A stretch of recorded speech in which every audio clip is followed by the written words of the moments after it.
Anies Baswedan masih menghindar saat ditanya arah dukungannya di Pilgub Jakarta. Anies malah memunculkan ide baru, dan ide barunya ini katanya dipakai juga di beberapa negara, bahwa ada kotak keempat jika hanya ada 3 pasang calon yang ikut berkontestasi.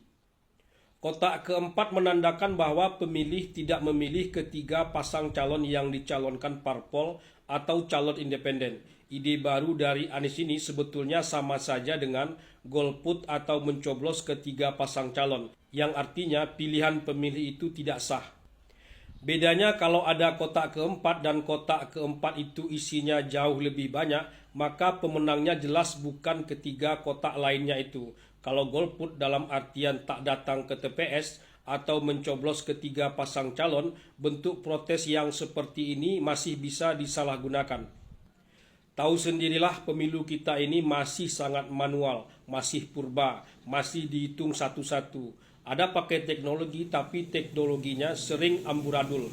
Kebocoran atau kecurangan terjadi bertingkat. Orang golput justru bisa dipakai sebagai alat kecurangan.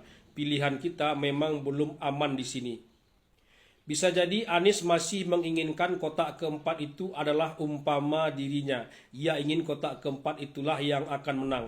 Ia ingin pemilih di Jakarta melakukan itu sebagai bentuk protes dan pelajaran bagi parpol bahwa tindakan tak jadi mengusung dirinya adalah tindakan yang sangat keliru.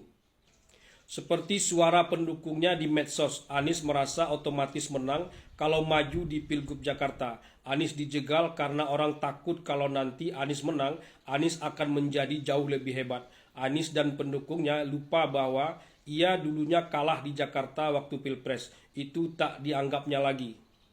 Sedikitpun Anies tak merasa ia sedang dijauhi. Orang capek dengannya untuk tak mengatakan muak, tapi yang diterjemahkan justru takut karena Anies otomatis akan menang. Tapi ya itu sah-sah saja, orang berhak menerjemahkan suatu peristiwa yang menyenangkan dirinya sendiri.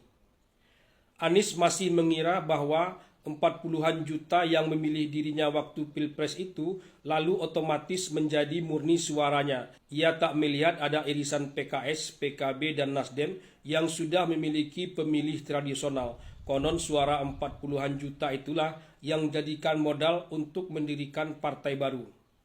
Apalagi untuk konteks Jakarta, PKS sudah dipilih pemilih jauh hari sebelum kemunculan Anies Baswedan. Bagaimana bisa PKS pula yang didikte oleh Anies? Bukan sebaliknya. Makanya santai saja PKS membantah Anies bahwa partainya sudah tersandra. Efek ekor jas dari Anies itu sendiri tidaklah terlalu besar. Kiranya Anies tak akan mengarahkan dukungannya kepada salah satu calon di Pilgub Jakarta. Selain tak akan ada manfaatnya buat dirinya, bisa juga sangat berisiko kalau calon yang didukungnya itu justru kalah telak. Anies bisa malu dan turun pamor kalau pilihan yang dipilihnya itu justru kalah. Sepekan, 2 pekan, apalagi sebulan 2 bulan berikutnya, pamor Anies akan turun secara alamiah saja. Kecuali seperti saran Panji Pragiwaksono, Anies mau menjadi konten kreator. Kalau bikin parpol pun, itulah jalan sepi yang mesti disiapkan secara detail tanpa hiruk-pikuk. Belum tentu Anies bisa dan bertahan dalam pilihan yang seperti itu.